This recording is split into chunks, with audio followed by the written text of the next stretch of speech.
Welcome to Novara Live. I'm Michael Walker. I'll be joined a little bit later by Helena, aka No Justice MTG.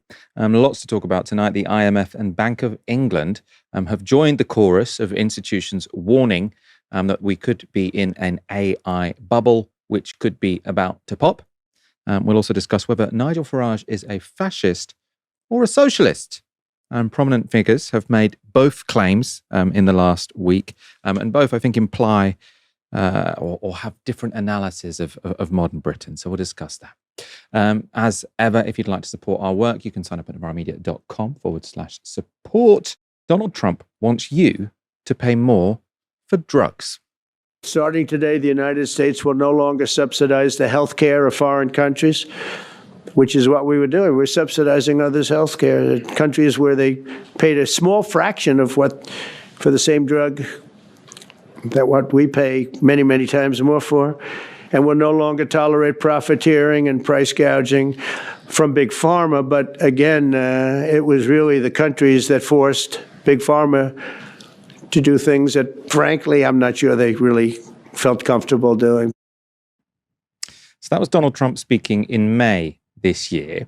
His beef was that Americans pay much more than Europeans for the same pharmaceuticals, for the same drugs.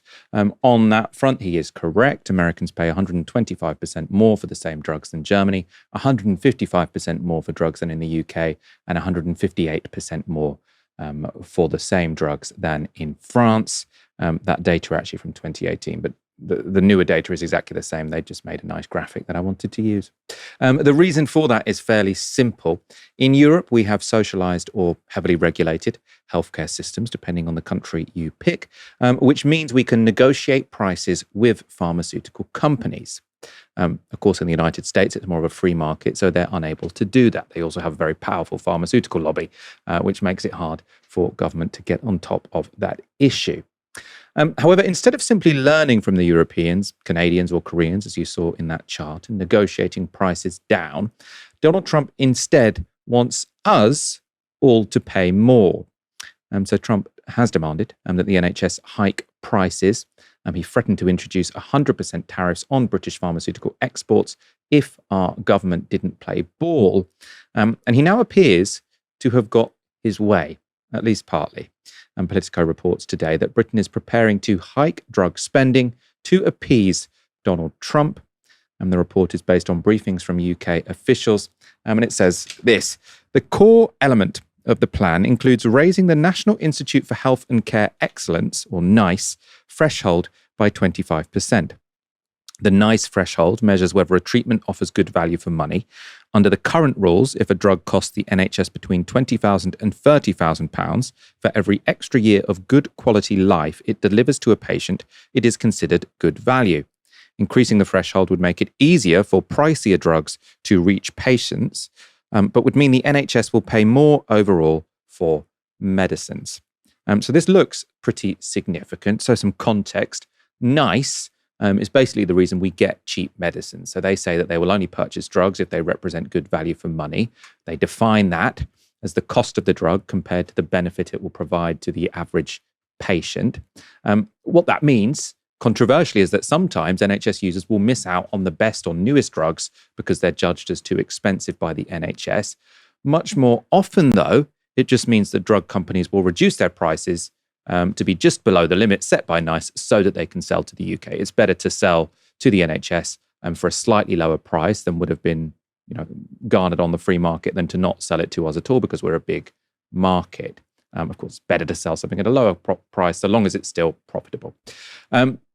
If we increase the prices we're willing to pay, though, so the change here, that might mean there are a small number of drugs available on the NHS that wouldn't otherwise be because we've upped the price. So there might be a few that currently we can't afford that we will be able to, or that we can't access, but we will be able to because we're spending more money. The bigger effect, though, will be that drug companies will just increase their prices by 25%. If before it had to cost £30,000, so that's the price they set, but now it has to be less than £40,000, well, guess what? They'll set it to £40,000. That's how these things work. Presumably then that will cost us a lot of cash. So why has the government conceded? We're always told this is a very cash-strapped government. This will ultimately be paid by the NHS, by taxpayers. Why have the UK seemingly given in to these demands. Well, the United Kingdom appears to have been caught in a pincer movement between Trump and the big drug companies who don't want to pay higher tariffs if they're exporting to America, but also, importantly, very much like the idea of getting to hike their prices to the NHS, getting to charge more for their goods. And there's been a series of quite remarkable events. In January, AstraZeneca, which is the UK's biggest drug maker and the UK's most valuable overall business, ditched a £450 million planned investment into a vaccine plant in Liverpool. And that was just an early sign of things to come, because early last month, US drugs firm Merck scrapped a £1 billion investment in the UK. It said it would move its life sciences research to the US and cut UK jobs, blaming successive governments for undervaluing innovative medicine. 2 days later, AstraZeneca again announced that it was pausing a £200 million investment in Cambridge. They also blamed low drug prices and said they'd shift investments to the US on the same weekend. Eli Lilly, which makes the diabetes and weight loss Mounjaro jab, said it would pause a £279 million biotech hub in London. Now, that's a lot of money at stake, a lot of investment being pulled out of Britain. And it's likely not a coincidence that all of those announcements came in the same week that Trump was visiting the UK. So you've got Donald Trump, who's visiting Keir Starmer, saying, you have to charge more for drugs. And then you've got all these drug companies who coincidentally announce in the same week that they're not investing in the UK. They're going to pull out investments from the UK because they explicitly say, because we don't spend enough on drugs, on pharmaceuticals. And finally, the icing on the cake. Last week, AstraZeneca announced it would upgrade its listings on the New York Stock Exchange, and making the company a so-called global listing instead of just a London-based one. So they'll still be on the London Stock Exchange, but on the New York Stock Exchange as well on an equal basis. Remember, this is significant because AstraZeneca isn't just the UK's biggest drug maker. They're also the UK's biggest company by market cap in any sector. So if they're threatening to go, you can see why the government might feel concerned. If you're the biggest company in the country, it's somewhat easy to bully the democratically elected government. So does today's decision to concede to the demand to hike drug prices show that the UK has been thoroughly outmaneuvered, both by these companies and Donald Trump? And was an increase in drug prices therefore always inevitable? Well, I spoke earlier to Nick Dearden. He's director of the campaign group Global Justice Now and author of Pharmanomics, How Big Pharma Destroys Global Health. The UK has been outmaneuvered on this, but I don't think it was inevitable. I mean, look, the big pharmaceutical companies, which are enormous, highly financialized monopolies, absolutely hate the ability of the NHS to effectively cap prices. But that's really important because that's what allows us to have an NHS, and rather than a kind of American model where these companies are allowed to charge whatever they want and behave however they want.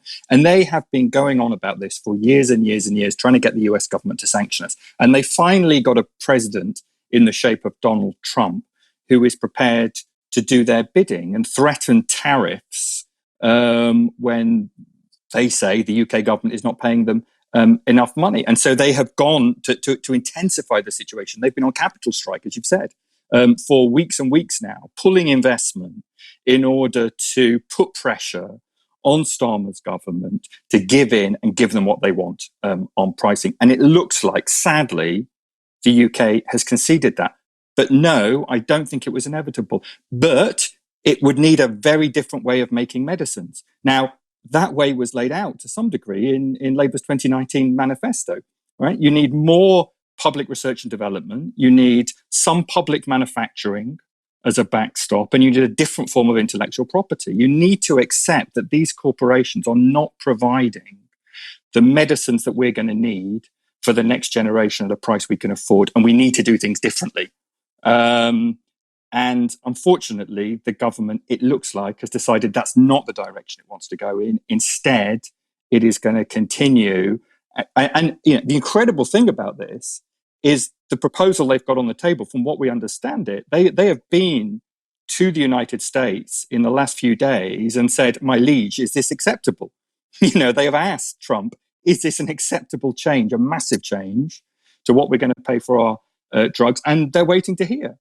So, I mean, it feels like we've become a vassal state. And if you don't want us, if you want us to have control and sovereignty over the medicines that we produce and how we pay for them and how much we pay for them, you've got to ditch this way of thinking and develop a new system. We'll come back to sort of alternative ways, or I suppose systemic alternatives, as to how sort of the drug industry could be managed.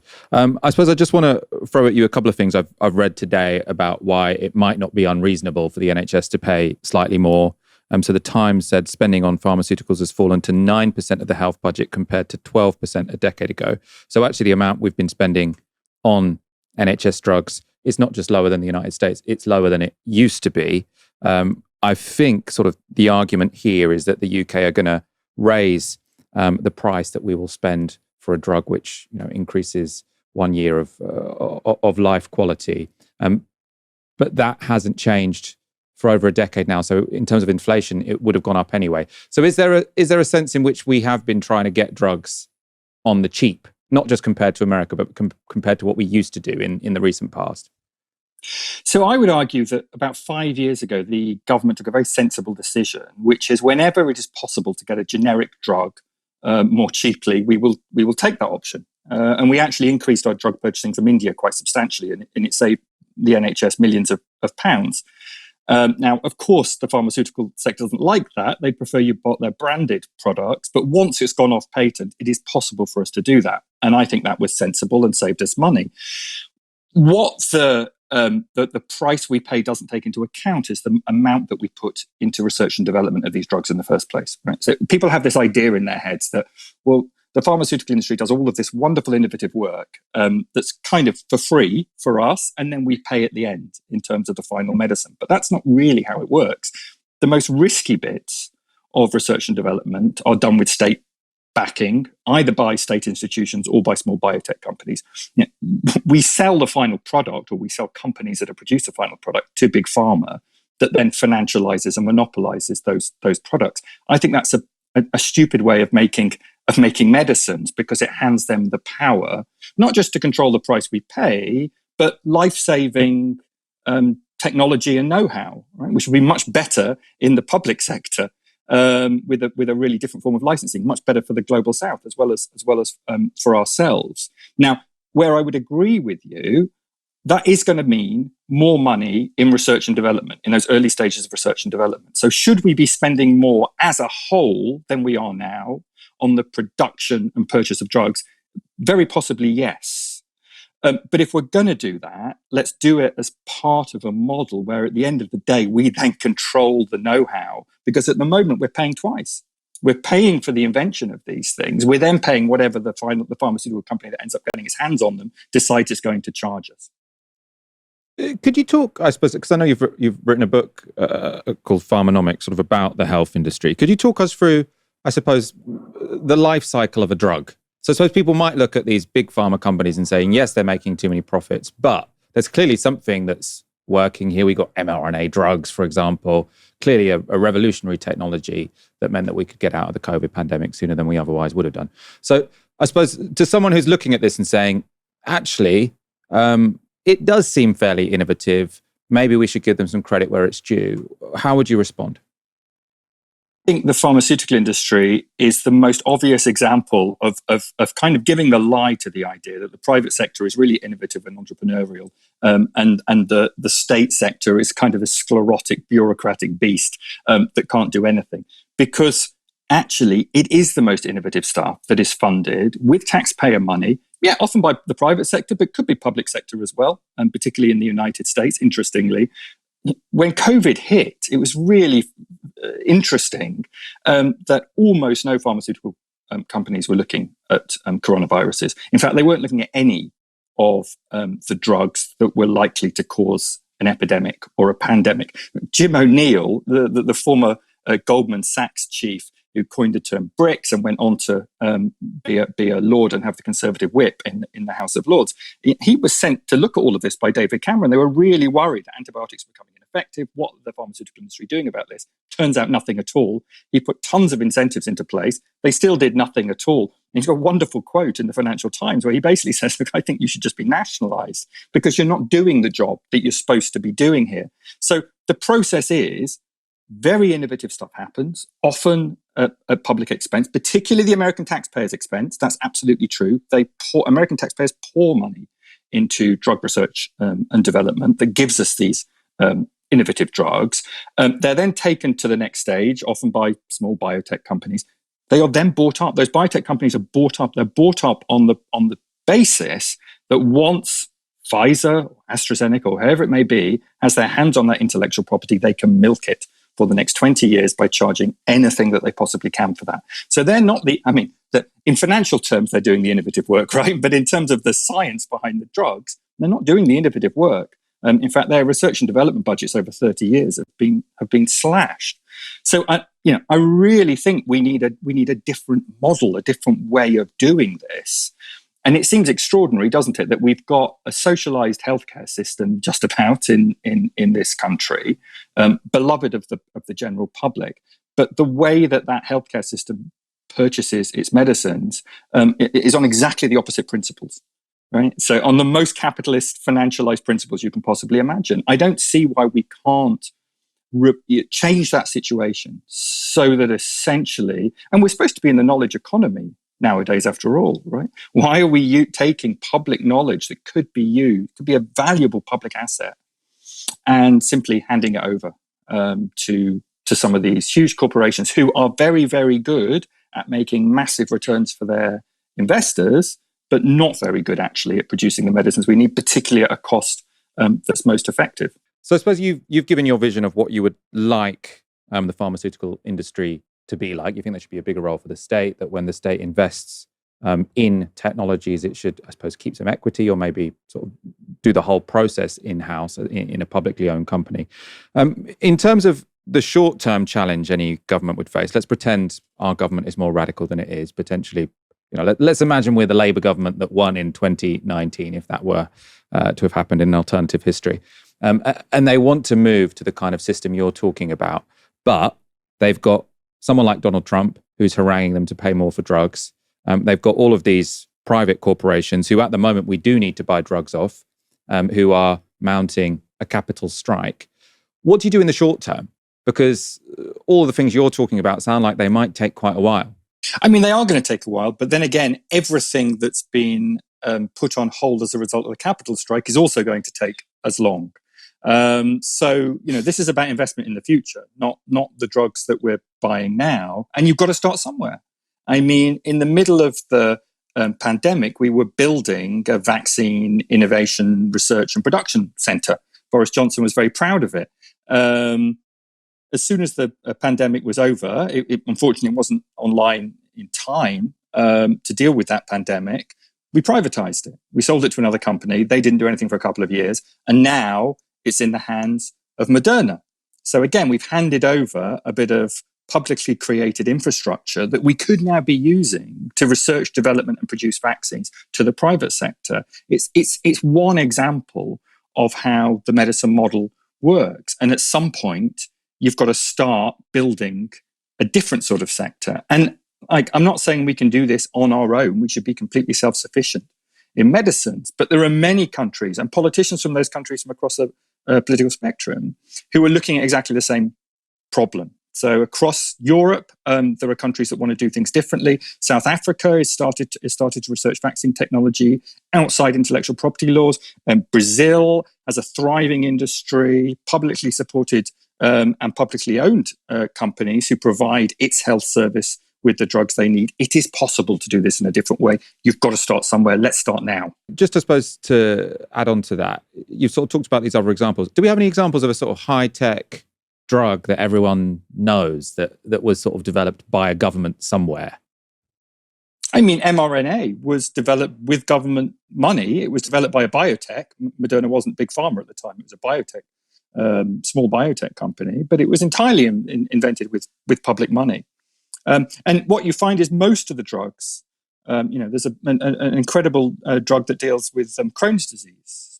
Again, it was invented by the public sector. We now have to pay £100,000 a patient or whatever for this drug because it was taken over by big pharma. But time and time again, you find that the drugs that are making a fortune for big pharma were initially developed by the public sector. And look, you even take a country which is not at all rich, like Cuba, which developed 2 effective COVID vaccines during the pandemic. Big Pharma would like you to believe it is simply not possible for the public sector to do this. But actually, the public sector across the world in countries of different income levels does this all the time. We need to start claiming the rewards for the innovation that we're doing. When you say public sector, are we basically talking about universities? I mean, because obviously lots of the top scientists in the UK and the USA and everywhere else are public employees because they work at universities. Is it just that do we get the universities to partner up with a private company but keep some of the equity? Do we get the universities to partner up with the government? What's the idea? A lot of it's universities, yes.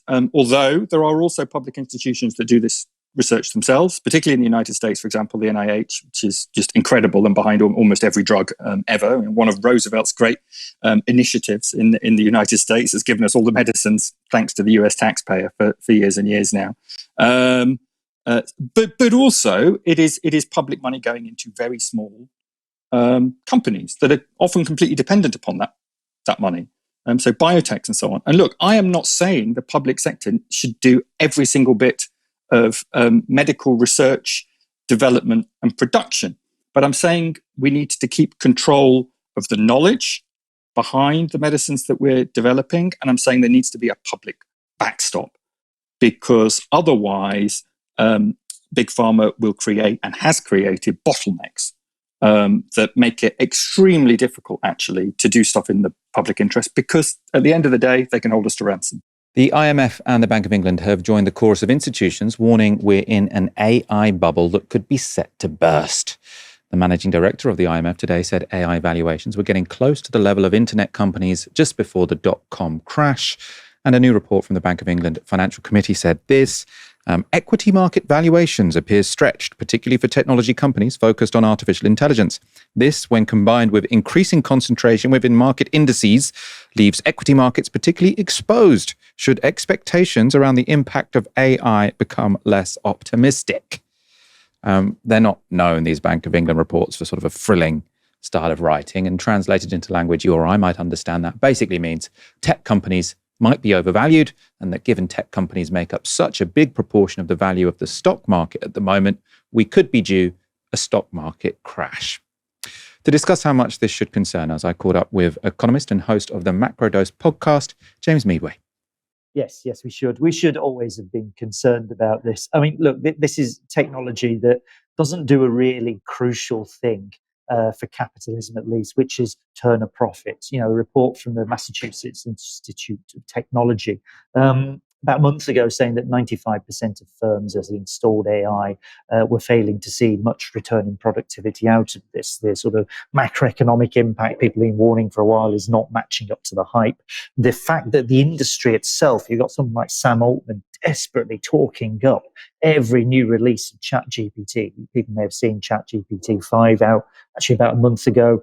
Really not doing that much more improvement in the usual benchmarking of these things on previous releases. So the rate of progress as the industry measures it seems to be slowing down. The demands for investment are getting bigger and bigger and more sort of insane. And we've finally seen in the last week these circular deals where you get OpenAI going off to NVIDIA, who make the chips OpenAI use, investing in OpenAI in return for OpenAI buying more chips. In other words, the money's going round and round and round. This starts to look very much like the sort of thing you get right at the top end of a bubble when you're just kind of passing money around yourself to talk up valuations without actually delivering the thing you promised down the bottom end. So yes, you should be concerned. And it's no great surprise the IMF and now the Bank of England are saying that this is a significant risk. And I mean, how would it impact ordinary people? Because I suppose, you know, people are comparing it to the dot-com crash. And, you know, I wasn't particularly, I suppose I was 10 or 11 at the time. But I don't think that particularly damaged the economy, right? Because you just had some investors lose money. So the crash that I do remember was the 2008 one. And the problem there was that you had lots of high street banks who had lent a lot of money to buy houses, which didn't end up sort of having the value that people believed they would have. People couldn't pay their mortgages, and then the whole system unwound. The issue there was that there was lots of bad debt held by the same banks that we use. And so massive government bailouts were needed. This, as far as I understand, when it comes to sort of Meta and Google, they're directly reinvesting their profits. So this isn't even necessarily debt at all. And then when it comes to OpenAI and the newer companies, they're getting the money from venture capital or private credit or whatever. So why why would it matter to people who haven't invested in these companies if there were to be an AI crash? Couple of things to that. I mean, look, the place where this looks like it lands is closer to the dot-com bubble. And actually, you sometimes find, who's it? Sam Altman and various people from the industry have even used this as an example. No, it was Jeff Bezos the other week talking about the dot-com bubble and how you can have this big expansion investment and everybody overinvests and then the thing kind of collapses, but you're still left behind with a load of useful infrastructure. The dot-com bubble, out of the back end of that, we got Google and Amazon and all these big companies that we see now. The infrastructure, the modern internet was put together because there was this wild speculative overinvestment with loads of crazy ideas, online pet shopping, whatever it might be.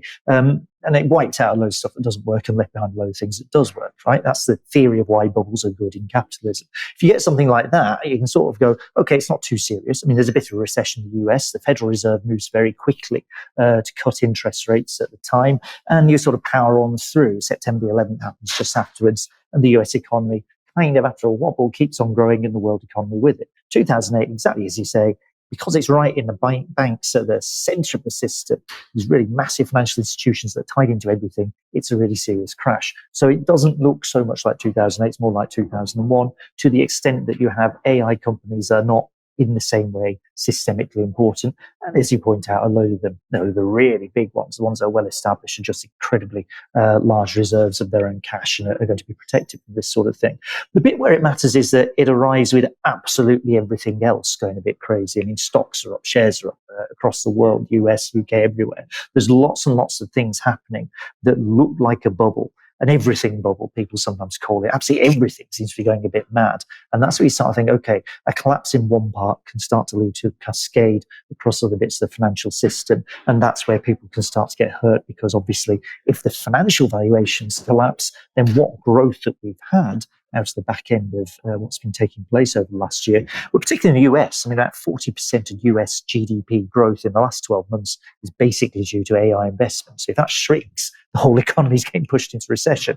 That's when it starts to look more serious, right? So you have this sort of knock-on effect on demand, on what companies are doing, and then it can start to turn into something like a more serious recession. So that's the kind of risk that we're looking at here. Not so much 2008, like the global economy is going to collapse sort of thing, but certainly something that threatens a more sort of classic bubble and recession there afterwards. I suppose one other thing that makes me think about this slightly differently compared to sort of other potential bubble scenarios, I mean, I think there probably is an AI bubble, but it is that lots of this money, as I said before, it is being spent by companies with their own cash. So I can see the argument that sort of Sam Altman, this is a new company, I can see why he wants to build up pipes so that they can get venture capital. He knows that this is a risky bet, but he might as well try and get this investment anyway, right? Because he's a new entrant. When it comes to Google, Meta, they're spending, I think, a huge proportion of their profits on all of this. So I don't see the sort of rational choice reason why they would be investing their own money, their own profits into a technology which is all hype, is all hot air. I suppose, what do you think about that? There's a few things on that. I mean, the first one is that the kind of the internet economy, the core bits of it, this attention economy has been having some underlying profitability issues for some time.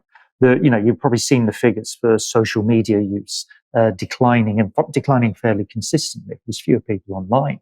That, other things being equal, means that you're going to be making less money out of them if you're Facebook or Google or whoever it might be. It's a similar problem when you're Facebook and you've got 2 billion users and upwards. You're actually running out of new users to find. You're running out of ways to monetize what you're doing. What AI offered, and people might remember when Mark Zuckerberg was launching Meta back in the day, the metaverse are all going to sort of float around as legless, disembodied heads and everything we do in a kind of weird online world. And it didn't happen. So they went and invested in AI instead. They're scrabbling around looking for something that's going to work because the returns aren't there on their core business. And that's probably the underlying story here and why they've been chucking so much money into this. And it's still a problem. It's still a problem if you're saying, it's a 50, 60, 70, $100 billion we're chucking in to something we expect to meet that in the valuation. And then, of course, the value of the thing collapses and you're left with a massive liability still because you spent all its money, but you have not very much to show for it out the other side. That was James Meadway speaking to me earlier today. I'm now joined by Helena, aka No Justice MTG. Welcome to the show. It's good to be here. It's been a while since I've been on this side of the camera too, and been a while since I've been on the show with you, so it's good to be back. Yeah, it's great to have you on. I don't see you so much now. You're hosting on the Thursdays. I want to get you on as many Wednesdays as we can as well. I've got a slightly different AI story for you to get us going. This is from ABC News. They report that Deloitte is to partially refund the government of Australia for a report full of apparent AI-generated errors. So Deloitte, of course, one of the biggest consultancies in the world. They're paid very well. This is from that article. Deloitte Australia will partly refund the 440,000 Australian dollars paid by the Australian government for a report that was littered with apparent AI-generated errors, including a fabricated quote from a federal court judgment and references to non-existent academic research papers. The financial services firm's report to the Department of Employment and Workplace Relations was originally published on the department's website in July. A revised version was published Friday after Chris Rudge, a Sydney University researcher of health and welfare law, said he alerted the media that the report was full of fabricated references. Deloitte had reviewed the 237-page report and confirmed some footnotes and references were incorrect, the department said in a statement Tuesday. Deloitte had agreed to repay the final instalment under its contract. The department said the amount will be made public after the refund is reimbursed. So the idea that they only have to repay the final installment, it sort of seems like, when I did my master's, there is quite a lot of you write the thing and then you try and find who you can reference afterwards to someone. You shouldn't do it, but it's sort of like a lazy thing that does happen. But that makes it seem like the final bit was finding the references, and because that got done wrong, because it was made up, that's the only bit the Australian government isn't going to have to pay for. Helena, I would probably demand a full refund if it turned out that, I'd paid a couple $100,000 for a report which had very clearly been made by AI, because the fact that you have these fake references, it's not just that the references are wrong, that proves that the whole thing was just fabricated. Or not fabricated, was just put through a machine, or lots of it. Maybe I shouldn't say the whole thing in case Deloitte Australia sues us, but it puts doubt on the whole document, one would have thought. Well, yeah, of course. What this really is an intersection of two parts of the economy that is there to strip away state capacity, which is consultancy and artificial intelligence, right? It is not surprising to me that it is people like the Tony Blair Institute who are trying to incentivize the government to take on AI, essentially to replace public sector capacity. Tony Blair was open in saying that this will cut back on the amount of civil servants they need to employ, the amount of public sector staff that they need, right? And the consultancies have always been there to ensure that state capacity is being subcontracted out to their coffers. Is it any wonder why that, given the fact that we don't want any of this capacity to go to actual public sector employees, when we do subcontract it out, they are also then delegating it further to an artificial intelligence or to a large language model. And this is the problem really that we have here, is that they've always had this incentive to want to cream money from the state for what is, in my mind, very little actual productive value, that they would then input such less productive value because they have generated this with AI to the point at which it is throwing up fake references and fake quotes. And this is actually really important in the UK too. I mentioned obviously our state's obsession with AI due to the kind of links that it has to the sector through the kind of bodies that funds or is closely linked to people in government. And Peter Kyle, when he was the science and tech minister, was a real kind of champion for the AI in the public sector. When you're using it to essentially replace workers rather than just as a productivity tool to make workers work better, this is what you're going to get. It isn't a master strategy. It isn't this kind of all-encompassing tool that can replace human interaction, at least not in its current form. It's there to be able to assist people doing the jobs they already do to make them more productive. And what we're seeing here, what we're going to be seeing more of, is this happening more and more often. There was a case with a research paper that had a bunch of stats inputted into it. It was also done by AI as well. That was more deliberate than what we're seeing here from Deloitte. And broadly, if there's a really great book that everyone should go and read, which is The Big Con by Mariana Mazzucato and Rosie Collington. There's a downstream with Mariana Mazzucato talking about it. Rosie Collington spoke to on Learning Economics, doing really good stuff about this, which is that unless you actually have humans who are trained to do the things, to understand the role of governance and how governments are supposed to act internally, you will continue to lose state capacity. You will continue to lose that knowledge base, that skills base that should be held by the public sector, and through proper training and proper maintenance and proper retention should be kept in the public sector so we keep that skills base. It's no wonder that our current government, having promised to slash consultancy spend by 50%, is now spending more on consultancies, because this is a bunch of people who haven't really governed before. who haven't learnt the skills of governing, in fact, spent most of the time in preparation for government, not actually learning what they were going to do, but purging the left from their own party. And so, of course, in the absolute absence of any actual skills base for them to draw upon, any actual understanding or the knowledge of what governance is, they have had to resort to subcontracting it out to people like Deloitte, who do these kind of hack jobs, because again, when they're on a government contract, they have no incentive to have good delivery. There's no incentive for them. There's no market that they're trying to be able to compete in here. They are being given, essentially, what is socialism for the rich rather than for the poor, to deliver what is, quite frankly, useless information to public bodies, whether it's here, whether it's in Australia. So what we really do need to do, so if we want to have AI being used, as I said, to make our current public sector workers, to make our current ministers, for example, even more productive, go ahead, right? Use it in the ways that you need to do so that you can take tasks that would take you a long time and automate them somewhat. But what we don't need to do is replace actual human interaction on, again, setting state policy. This was about an automated system that was going to turn down claims for unemployment, if I remember correctly. It was in the Department of Work and Pensions, essentially. That's real people's lives that would affect if what this report says, and if it was implemented, turned out to be incorrect, if no one had noticed the fabrications. The actual act of the state doing things in a neoliberal world needs to be drawn back to the kind of skills base that we had before. And the implementation of AI, the continual subcontraction to consultancies, is only going to make that worse and worse over time under that same heuristic that is to strip away all that state capacity in kind of physical form up until now. This is why, of course, you're seeing people like the Conservatives and Reform UK talking about slashing away at the civil service. First of all, because they believe them to be a roadblock to implementing policy, but fundamentally because they believe that their jobs aren't meaningful. But when you actually look at the alternative, which is what you're getting here from Deloitte, I find that a little bit far-fetched. No, I really agree on this point in terms of the state needs to have capacity. It needs to be able to do stuff. Otherwise, it's just going to be sort of begging the private sector to do it or paying the private sector to do it badly. That's why I'm very in favor of building HS2, even if it's very expensive, because then maybe HS3 and HS4 will be a bit cheaper, right? If you build it, learn from your mistakes, hire in some of the engineers by the state. Obviously, it's probably not going to be the state that actually lays the track, but don't subcontract it all out to contractors who have all of these different vested interests. Sort of like make it so that the state learns how to do this like they can in France. Again, they don't lay the track, but they understand it, right? Get the state capacity in, and then you can build HS3, HS4, HS5. And you don't have to just say, you try one ambitious project, it becomes incredibly expensive because you subcontract it out to all of these consultancies and say, oh, it's too difficult, let's do nothing, which seems to sort of be the standard thing that happens in Britain at the moment. Is Nigel Farage a fascist? They've been having a similar debate in the United States, of course, about Donald Trump since 2016. Over there's still no settled answer. Now it's the turn of the UK.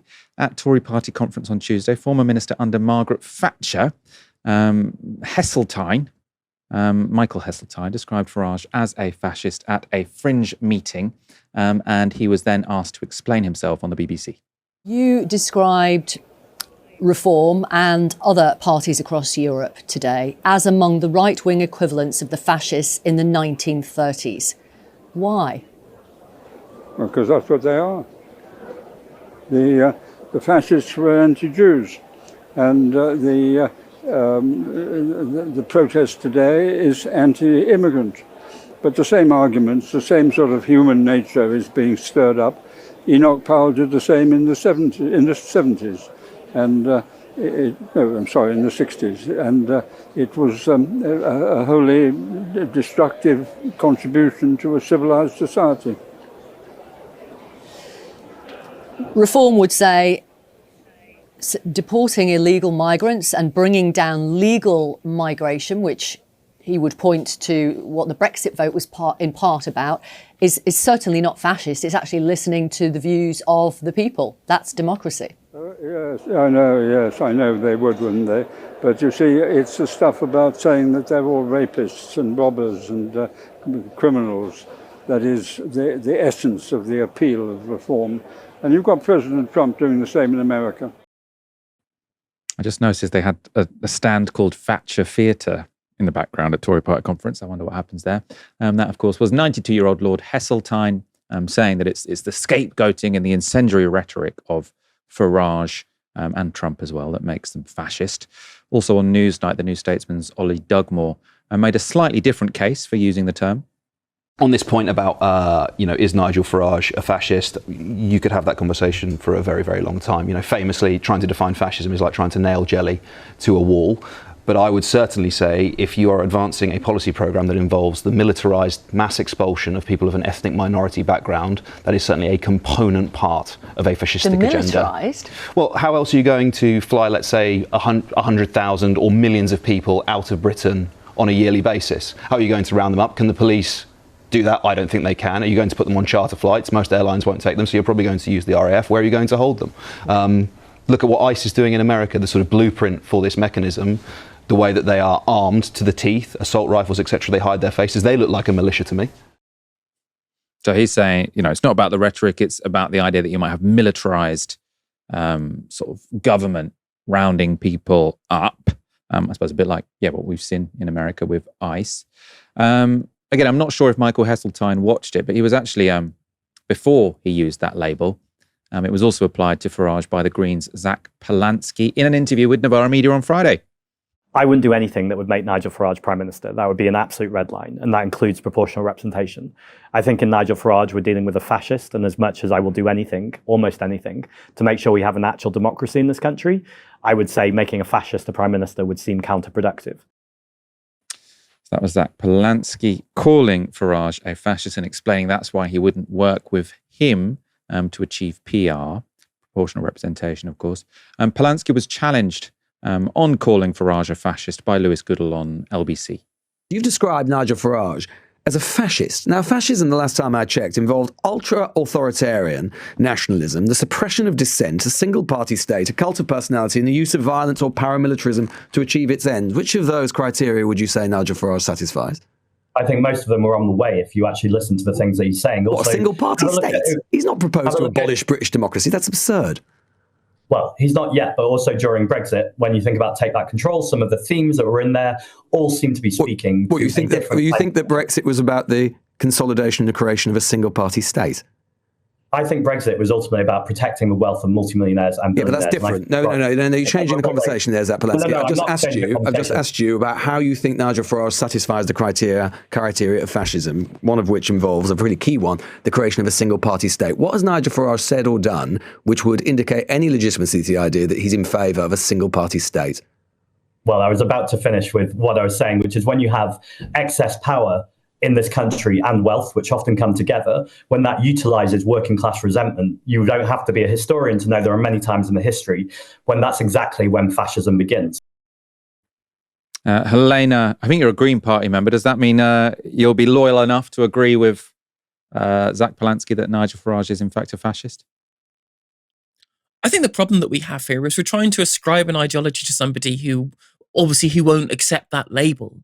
I think that essentializing people in terms of what they are or aren't isn't really helpful because, again, as has been pointed out by Ollie Dogma earlier, a lot of these things mean different things to different people too.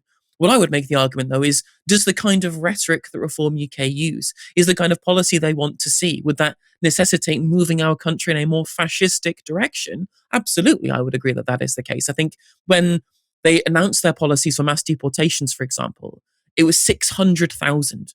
They said they were going to deport 600,000. And so that's more than the asylum seekers. That includes refugees that have already been given refugee status in this kind of country. And I think Heseltine's point towards the demonization of asylum seekers, not as the problem of whether or not the asylum system is functional. A lot of people will have concerns about the asylum system being functional. I have those concerns too. And I think many people in many political parties want to see a different asylum system, whether or not you're in favour of safe and legal routes, or whether you want to make sure that we have no acceptance of asylum seekers who want to leave the Refugee Convention, for example. Broadly, deporting people who are already here will require the kind of militarism that Ollie Dugmore rightly talked about there, and demonising the actual asylum seekers themselves, as if they are all somehow people who are going to be the ones who are going to be attacking your women and children, right? The marches are specifically saying, protect our women and children. Okay, so is it not protecting women and children when all the other ethnicities do it? When Reform UK's people are hangers-on, are making think tanks who will then publish data which has come from the government website but is suspiciously only including certain parts of it, is trying to claim that there's a large number of very specific ethnicities who have this supposed high propensity for engaging in things like sexual assault. This is the kind of rhetoric that fascists have always used, where they try and talk about certain groups of people undermining the nation as a whole. Because no one would disagree that Farage is a nationalist. No one would disagree that Reform UK advocate for a kind of nationalist politics. There are certainly civic nationalist fringes and kind of ultra-nationalist fringes within their kind of broad coalition of people there. Of course, a lot of the ultra-nationalists have been kind of sidelined when you see that Farage doesn't want to associate with Tommy Robinson, doesn't want to associate with people like Rupert Lowe anymore, somebody again who ran on the Reform ticket of the last election. The politics that he is aping, at the very least, does push us closer in that direction. And again, these people are linked to Reform UK who are publishing these kind of figures to try and denigrate individual ethnicities as somehow being at fault for something which is a broader societal problem, which is that rape is de facto legal in this country and that women are a very, very high risk of these things from people of all ethnicities. And this is dangerous, right? Carl Schmitt talks about like the dangers of pluralism. And when you hear people, I mean, not even just within Reform UK, people like Robert Jenrick decrying things like pluralism when it comes to the ethnic makeups of certain areas in this country, for example. This is all incredibly dangerous. I don't like to make kind of superlative claims in which I will undoubtedly decry somebody as individually being a fascist. I don't think that's productive. I don't think that's very productive. But are we on a worrying course given the rhetoric we're seeing? Is it fascistic in nature? Does that move us closer towards people being openly happy to identify as fascist or to talk about things in a more fascistic way? I certainly think that that's the case.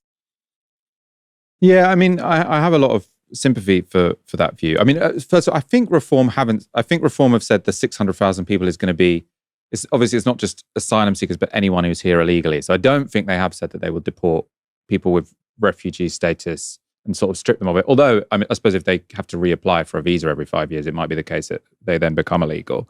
I suppose on the fascism question, obviously, I think Reform mean we're moving in a more fascistic direction, principally because of the rhetoric.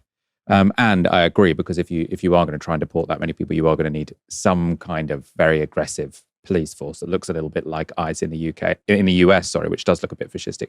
I suppose, obviously, part of calling someone a fascist or part of warning that fascism is coming, I do think is obviously inherently linked to the 1930s and saying this is going to be like the 1930s. And I suppose my wariness about that is the extent to which it can cause unjust panic, because obviously if we were 5 years away from Nazi Germany, then I think people should be a lot more panicked than they currently are. If we're 4 years away from a reform government, I'm a lot less sure. But I think some of the important structural differences between now and then is that sort of street violence, street militarism was a huge part of Nazism and Italian fascism. And that involved having a young population that had just been demobilized from a world war. You had lots of, to use a kind of the type of phrase that the right wingers use about migrants, you had a lot of fighting age men in Germany and Italy in the 1930s. And lots of them knew how to use a gun because they'd just been in the First World War, right? And we have a dramatically aging population. If we have had big protests in the street, but I just don't think we have the demographics or the military experience to have real violence in the street. And even in America, where you've got, it looks, there are definitely some fascistic elements. I think Donald Trump also has some real fascistic ideologies about him. He clearly has no concern for democracy. He would probably quite like to be in a one state. But then if you look at the lives of most people in America, it's not similar to being in the 1930s in the US, in Germany or Italy. And so I think that my worry with the fascist label is that it causes sort of a level of hysteria and alarm, which potentially distracts us from what's really going on, and also, makes people a bit more scared than they probably need to be. I don't know, maybe I'm being complacent. I mean, I would disagree. I think what we're looking at when we're seeing the National Guard deployed on the streets of America, Donald Trump saying he's going to invade Portland and Chicago, tearing people out of their homes, tying up kids with zip ties together like children, actual children. This, I think we are seeing like fascism coming to America immediately. NSPM 7 is essentially declaring huge number of people based upon their political beliefs as being enemies of the state and being treated like terrorists, right? Trump talk about internal enemies. I think everyone should be scared about what's happening in America. I think that it's not alarmist to describe the kind of militarism we're seeing in America as fascism coming to the shores of the United States. And whilst I agree that there's basically no capacity for that to happen in the UK, we do not have the same kind of militaristic investment that's been done in the United States for so long that any kind of future government would be able to tap into. I think that we shouldn't be scared here in terms of the similar situation being passed over. But if you're looking at the kind of politicians in this country who I believe are abetting fascistic rhetoric, do you hear them condemn what Donald Trump is doing? Do you hear them speaking out about the weaponization of the military against America's own citizens, the fundamental undermining of the Constitution, things such as Project 2025's universal or unitary executive theory, essentially subsuming all power? What Stephen Miller, who I think is the central fascistic figure, I would openly call Stephen Miller a fascist, in my opinion, openly saying that there is kind of plenary authority within the president. This is aping dictatorship in the United States. And again, weaponizing the state against its own citizens, again, only against people who are seen as enemies of the state, i.e. people politically opposed to Donald Trump, and having this kind of cohort of people, the kind of MAGA base who are outside of that, who don't live in the areas that are being attacked, seeing as the state being weaponized against their own internal enemies. I think this is terrifying. I think seeing what's happening in America, it absolutely terrifies me. And whether or not that could happen here, because I don't think it will, I don't think it's relevant to the idea that if I had any trust in the politicians on the right in this country, who have now become mainstream in this country, who refuse to denounce it, who have at no point come out against what is being done here and demarcate themselves away from it, rather than borrowing his kind of rhetoric, like the eating the swan style stuff, like this is very worrying to me. I would openly look at people like Jenrick and Farage and say, you don't think you're a fascist? By all means, you cannot describe yourself as such and you can disagree with me. Do you condemn what's happening in America? Because that is fascism. That's my opinion. Yeah, I mean, I think Stephen Miller, ideologically a fascist.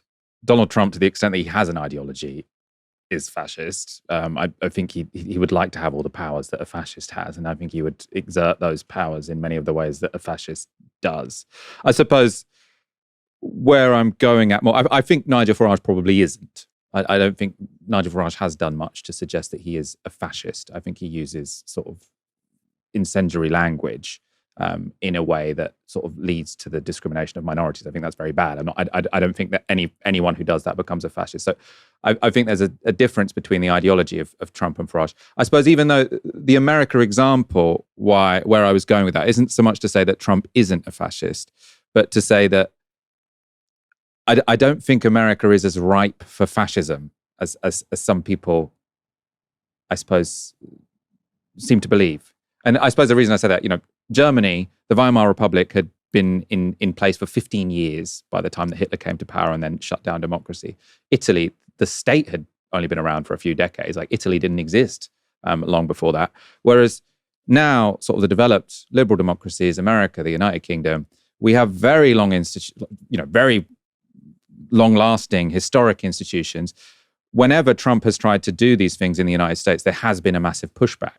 It's not as if he is able to shut down dissent, because there's an enormous pushback from all these very old institutions. Not as much as there should be, obviously. I'm not saying this isn't a worrying time when it comes to democratic institutions, but I suppose it's the fascist label, I think, maybe leads people to ignore how different and how much better a position we are in now than the Italian labor movement or minorities in Germany were in the 1930s. I'll give you the final word on this before we move to our next story.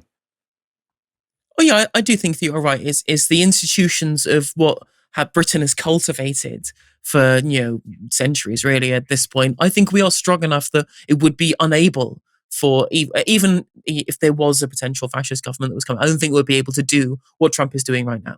again, it's the unitary executive theory. It's this plenary authority that Stephen Miller was describing that has allowed them to do what they're doing. Now, is it also the fact that the Democrats aren't pushing back because they aren't, right? That is also a problem here.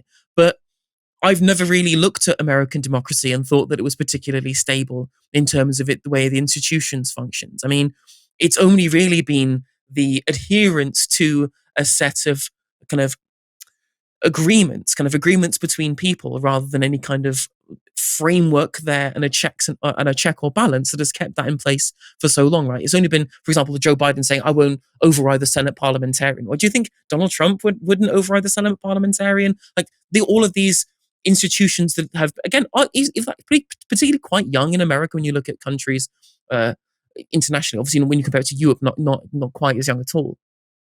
But broadly, I think that it's clearly not been strong enough to stop him so far. And the fact that he has control of the Supreme Court, who've been willing to essentially tear up the Constitution anyway, is where a lot of this problem comes from. I mean, there's a really great video by Three Arrows that talks about the America's coming Weimar moment, in that there was a kind of judicial deadlock in the Weimar Republic because there were old school, like, pro-imperial judges still in place in what was supposed to be kind of more liberal society. And there was this conflict and this inertia in terms of governance that allowed fascism to be able to sprout in the way that it did.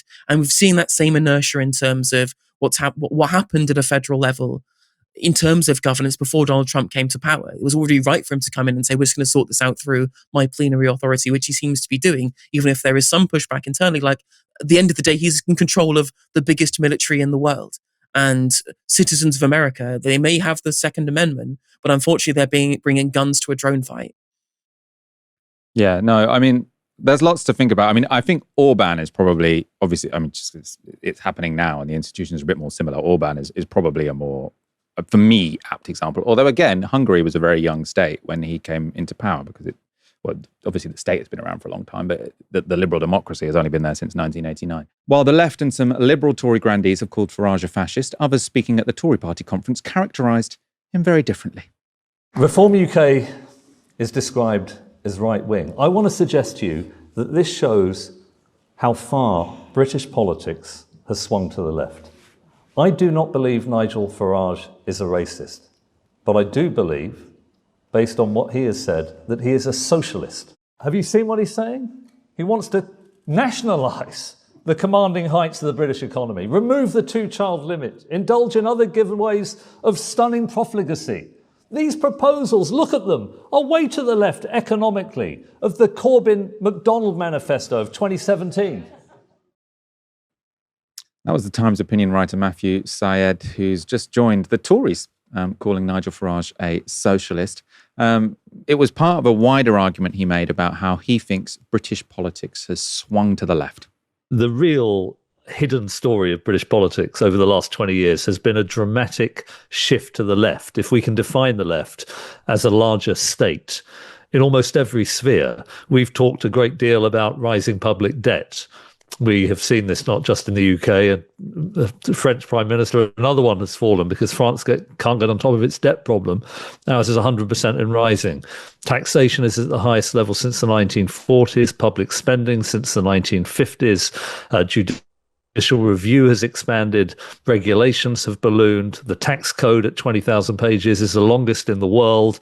Welfare, 10 million people of working age are on welfare. I could give you dozens of other examples, and yet we think that this is not left-wing because the Conservatives, I'm sorry to say, have presided over a great deal of it.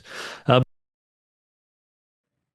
was Matthew Syed speaking on Times Radio, explaining what he meant in his speech to Tory party conference.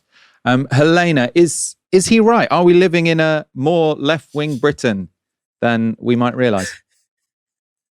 I mean, it's just ridiculous, isn't it? Like, you can make a bunch of those statements in a vacuum and maybe, like, I can understand where he's coming from, right? Taxes are higher, public spending is higher. I'm like, but this is just the nature of an aging society. This is happening all across the developed world. As we are living longer, as we have more retirees, we'll have to pay more to ensure that retirees are able to have dignity in retirement. It's happening in France, Germany, Spain, where it doesn't matter where you go. All of these things are true because of the nature of aging societies as medical science has advanced. That isn't controversial to say that those things are increasing. Does that make us more left-wing, or does that just make us normal? In terms of the discussion that people are having around higher levels of taxation, higher levels of public expenditure as a percentage of GDP than we've had since 1945. Again, this is a function of that aging society. You look at us in terms of other European countries, we are below the median expenditure as a percentage of GDP from the state of all the other European countries, right? We have privatized mail, water, energy. So many things have been privatized in the post-Thatcher era. We have a housing sector that is basically almost all privatized now, like, since we sold off all of the council housing. There's been all of the state's expenditure has essentially gone on, quite a lot of it, as corporate subsidy, right? You could call it corporatism rather than kind of laissez-faire capitalism. But regardless, a lot of these things have only survived as long as they have because of the raw efficiency of things like the NHS, despite having its overall budget as a percentage of GDP reduced from 2010 all the way to 2019. We saw how that went when the pandemic hit. The idea that expanding judicial review is somehow socialist is nonsense, or is somehow moving to the left. And in terms of Farage being a socialist, fundamentally, there is one definition and one definition only of socialism, and is when the workers control the means of production, distribution, and exchange. Nigel Farage wanting us to have water back in public ownership doesn't make him a socialist. It makes him like every other normal conservative party in Europe, right? You don't go up to the VVD and think, well, should you put all of a public utility in the hands of private companies? And they would call you an idiot. They would call you stupid because it is stupid, right? And fundamentally, is Nigel Farage doing it because he fundamentally believes in the power of the state? No, he's doing this because of the nationalist reasons. Because whether or not you're a socialist or not, it is also stupid, whether it's in private hands, for those private hands to be owned by foreign multinational asset management firms. There's a perfectly reasonable, nationalist reason to want to have British utilities under British hands. I think they should be in public hands because I believe in the state being the best mediator of something that is completely inelastic in terms of demand, such as the water industry. But to call him a socialist just because he wants to make sure that we have families that are able to have kids because we scrapped the 2-child benefit cap, this was the position of the Conservative Party for decades and decades and decades until Thatcher happened. I saw Rael Braverman tweet out that it was sad that the party of Mrs. Thatcher had been killed, i.e. the Conservative Party was on its way out, was on its last legs, and the MPs who should never have joined had joined the party. I'm like, well, you are kind of right. Yeah, people like Geoffrey Howe and Margaret Thatcher and Lawson and all of those people, they should never have joined the Conservative Party. They should have started a libertarian party and tried to create this absolutely ridiculous, free market laissez-faire system that we've kept, this Thatcherite neoliberal consensus that we've kept for decades and decades and decades, which has only led to the state having to bail out the failures of these private entities, like housing subsidy for landlords, over and over and over again. That's the problem, is that problem neoliberalism is you always run out of state assets to sell and state subsidy to prop up market failure.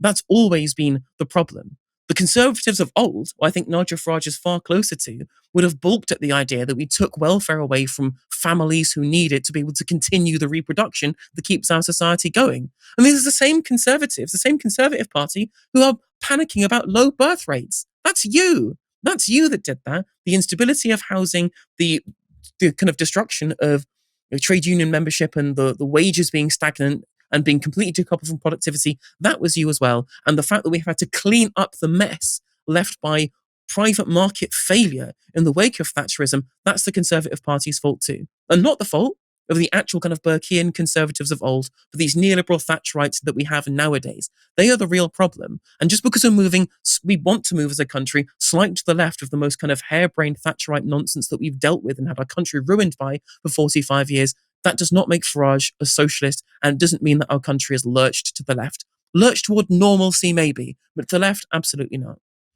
Yeah, has it lurched towards normalcy? I suppose, I think what he misunderstands, what Matthew Syed misunderstands, and what it, I suppose, and this is partly because of the debate about austerity, where the left do tend to want governments to spend more and the right do tend to want them to spend less. But that's not the only thing that matters.